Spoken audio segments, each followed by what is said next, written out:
لا، ما هو بيراميدز او الزمالك او اي نادي، الاهلي قاعده ثابته وكلكم بتلفهم علشان تنافسوا النادي الاهلي فقط لا غير، انما النادي الاهلي ما بيتغيرش. رساله من مشجع اهلاوي لجماهير الزمالك وجماهير الكره المصريه. انت بتقول بيراميدز خدت مكان الاهلي. انا الفريق الوحيد اللي بقف قدام بيراميدز وبنافس معاها. بتقول بيراميدز حققت دوري ابطال افريقيا. انا اكتر فريق محقق دوري ابطال افريقيا في القاره.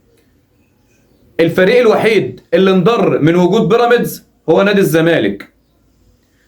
اصبح عنده ازمات في الفلوس، اصبح مش عارف يتعاقد مع لعيبه، عنده ايقافات قيد. كانت اللعيبه اللي ما بتروحش الاهلي بتفضل تروح الزمالك علشان اسم كبير وقاعده جماهيريه. لا، دلوقتي اللعيب اللي ما بيروحش الاهلي بيروح بيراميدز، او اللي ما بيروحش بيراميدز بيروح النادي الاهلي، علشان هما الاثنين اكبر ناديين بيدوا فلوس، واكبر ناديين عندهم استقرار اداري وفني، وبينافسوا في بطوله دوري ابطال افريقيا اللي انت ما تعرفش عنها حاجه منذ وقت طويل جدا.